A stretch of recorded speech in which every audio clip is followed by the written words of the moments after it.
नमस्ते।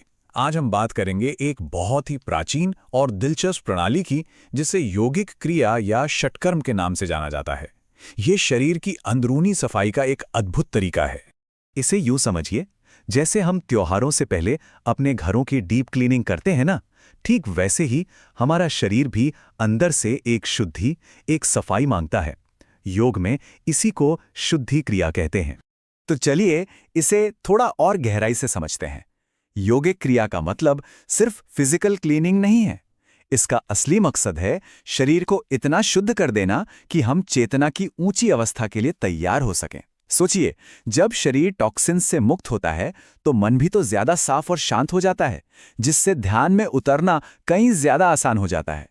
इस पूरी प्रणाली में कुल मिलाकर 6 मुख्य तकनीकें हैं और इन्हीं को एक साथ षटकर्म यानी 6 शुद्धिकरण की कलाएं कहा जाता है। तो चलिए योगिक क्रियाओं की दुनिया में उतरते हैं। हम पहले समझेंगे कि ये हैं क्या, फिर एक एक करके इन 6 कलाओं को जानेंगे जो सांस, मन और पाचन तंत्र की शुद्धि के लिए हैं। और हाँ, आखिर में सबसे जरूरी बात, इन्हें सुरक्षित रूप से कैसे सीखा जाए। तो यौगिक क्रियाएं असल में एडवांस योग प्रैक्टिसेस के लिए एक मजबूत नींव की तरह हैं। ये शरीर को अंदर से साफ करके एक सॉलिड बेस तैयार करती हैं। और कमाल की बात यह है कि ये 6 कलाएं मिलकर एक पूरा सिस्टम बनाती हैं। एक ऐसा सिस्टम जो सिर से लेकर पैर तक पूरे शरीर को शुद्ध करने के लिए डिजाइन किया गया है। तो चलिए सबसे पहली 2 क्रियाओं पर नजर डालते हैं। ये हमारे रेस्पिरेटरी सिस्टम मतलब श्वसन तंत्र और सिर के हिस्से को साफ करने पर फोकस करती है।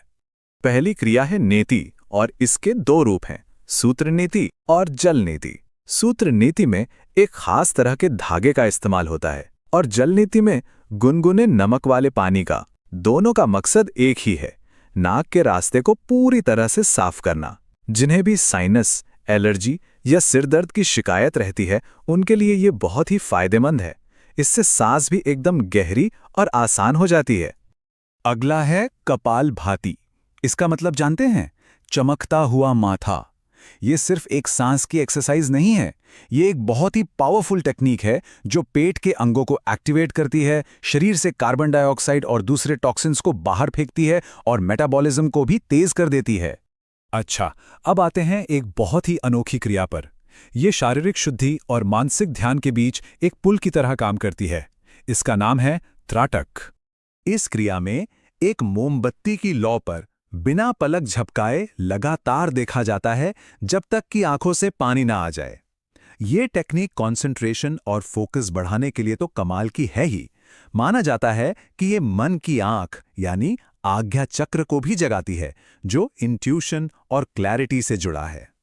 चलिए अब उन क्रियाओं पर चलते हैं जो हमारे पाचन तंत्र और पेट के हिस्से की गहरी सफाई करती हैं। वस्ती, जिसे योगिक एनेमा भी कह सकते हैं, ये बड़ी आंत की सफाई के लिए होती है। ये कब्ज, गैस और ब्लोटिंग जैसी समस्याओं से राहत दिलाने में मदद करती है और पाचन तंत्र के निचले हिस्से को स्वस्थ रखती है। अगली क्रिया है धौती। ये एक बहुत ही व्यापक सफाई तकनीक है। ये मुंह से शुरू होकर पेट और खाने की नली तक यानी पाचन तंत्र के ऊपरी हिस्से को पूरी तरह साफ करती है। धोती करने के भी कई तरीके हैं। जल धोती में नमकीन पानी पीकर उसे बाहर निकाला जाता है, और एक है वस्त्र धोती जो काफी एडवांस्ड है। इसमें पेट और खाने की नली को साफ करने के लिए एक लंबी गीली सूती पट्टी को निगला जाता है और फिर धीरे धीरे बाहर निकाला जाता है। और आखिर में है नौली। ये पेट की मांसपेशियों को घुमाने या यूं कहें कि मंथन करने की एक बहुत ही अनोखी क्रिया है।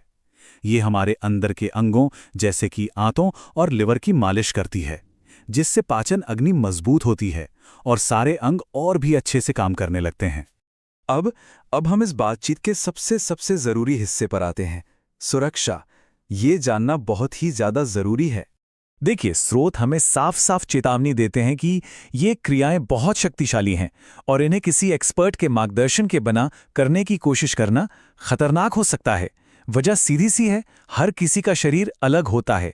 एक एक्सपर्ट ही ये पक्का कर सकता है कि आप तकनीक को अपनी ज़रूरत और अपनी सीमाओं के हिसाब से सही तरीके से कर रहे हैं। तो बात साफ है, इन तकनीकों को किसी क्वालिफाइड टीचर से ही सीखना है।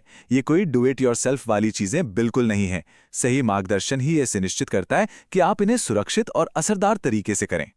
तो जैसा हमने देखा, ये क्रियाएं शरीर को अंदर से कैसे चमका देती हैं, और ये हमें एक बहुत गहरे सवाल पर लाके छोड़ देती है कि अगर शरीर को शुद्ध करने के लिए इतने अभ्यास की जरूरत है, तो फिर मन को शुद्ध करने के लिए क्या करना होगा? शायद ठीक वैसे ही मन को साफ करने के लिए ध्यान और आत्म जागरूकता के अभ्यास की जरूरत है। जरा सोचिएगा इस पर।